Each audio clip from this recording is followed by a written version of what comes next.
감사합니다. 다음은 존경하는 양문석 의원님 질의해 주시기 바랍니다. 예, 신원식 실장 앞으로 좀 나와주세요. 네, 여기 있습니다. 잘 안 보입니다. 저쪽으로 좀 나와주세요. PPT 좀 올려주세요.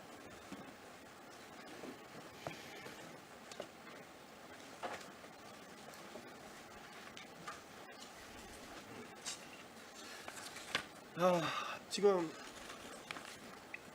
육군 장성들의 명단 중 33%인 130명의 명단입니다.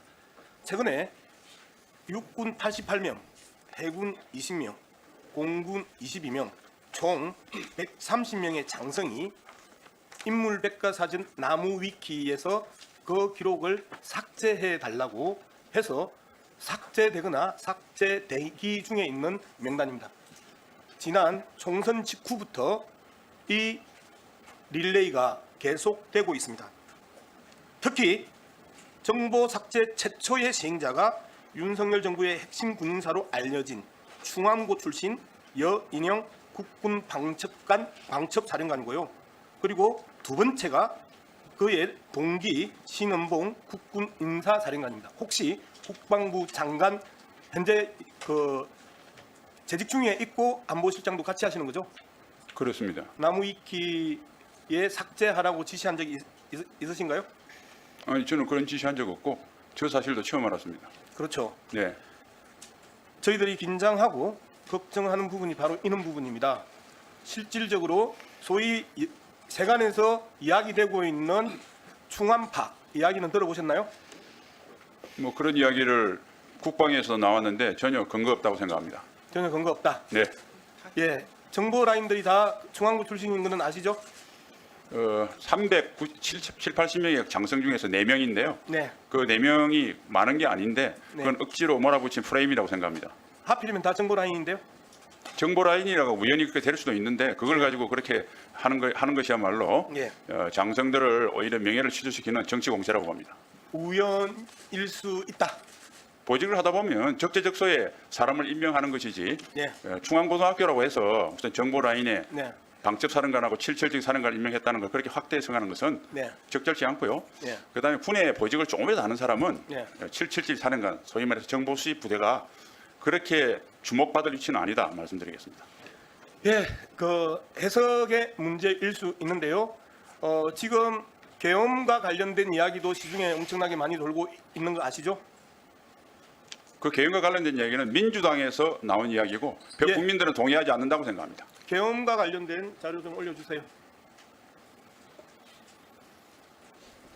자, 이 계엄과 관련된 내용의 핵심은 뭐냐면요. 두 가지 조건의 충족입니다. 첫 번째, 국민들 간의 갈등을 극대화시켜서 무력 충돌을 유발하는 것. 두 번째는 대북 강경 발언과 북한을 끊임없이 자극하면서 북한의 도발을 유도하는 것. 이렇게 했었을 때 계엄의 두 가지 조건이 충족된다가 박근혜 정부 기무사가 만든 문건입니다. 그런데 최근에 대통령의 강복절 기념사에서 자유민주주의 체제를 위협하는 반국가 세력이 곳곳에서 암약하고 있다라고 이야기를 했죠. 의원님, 저 박근혜 아니, 정부의 잠깐만요. 개헌 문건은 제가 지금 저 질문하고 사실 전혀 있잖아요. 다른 이야기를 지금 하고 계십니다. 제가 지금 질문하고 있잖아요. 천천히 말씀하세요. 왜 과음을 지르세요? 말씀하십시오. 실장님, 네. 여기 싸우러 오셨어요? 아닙니다. 저는 국방부 장관으로서 이중일을 하고 있기 때문에 전 장병이 보고 있습니다. 그러니까 전 장병이 보고 있으면 정상적으로 대답하세요. 그리고 제가 지금 질문하고 있는 중이잖아요. 질문 내용이 틀린 말씀을 하시니까 무슨 정리합니다. 질문 내용이 틀렸어요? 틀린 거 지적해 보세요. 네, 박근혜 정부에서 했던 개헌 문건은 방금 의원님이 말씀하신 내용이 전혀 포함되어 있지 않고 그래서 문재인 대통령이 보셨잖아요. 저 자료가 그 내용이에요. 아닙니다. 다시 보십시오. 문재인 정부에서 그래서 수사와 재판을 강도록 보세요. 했는데 단 한 명도 처벌하는 사람이 사실을 없습니다. 갖다가 여기에서 부인하려고 그래요. 자료를 보여주고 지금 그 자료를 내용 해설을 해서 이야기를 해주는데 그리고 다시 말씀드릴게요. 자유민주주의 체제를 위협하는 반국가 세력이 나라 곳곳에서 암약하고 있다. 이야기 대통령이 했죠. 네. 반국가 세력이 누구예요? 반국가 세력의 간첩들이나 지금 우리 사회에서 지금 많은 수사를 하고 있지 않습니까? 북한을 또 옹호하는 세력들도 있고요. 그게 당연히 반국가 세력이 아니면 누가 반국가 세력입니까? 자, 그렇다 칩시다. 100번 양보해서. 네. 그 세력이 갑자기 생겼나요? 아니 옛날부터 있어 왔습니다. 그러면 총력 대응은 뭐예요? 그 세력에 대해서 지금 지난 정부에서 방첩 기능이 무능화되는 바람에 여러 가지 사건이 일어나니까 경각심을 가지고 북한 체제를 옹호하거나 뜬금없이 갑자기 경각심이 생겼어요. 그래서 그동안에 쓰지 않았던 국민 총폐쇄, 총력전 이런 표현을 쓰나요? 표현을 얼마든지 쓸 수 있지 않습니까?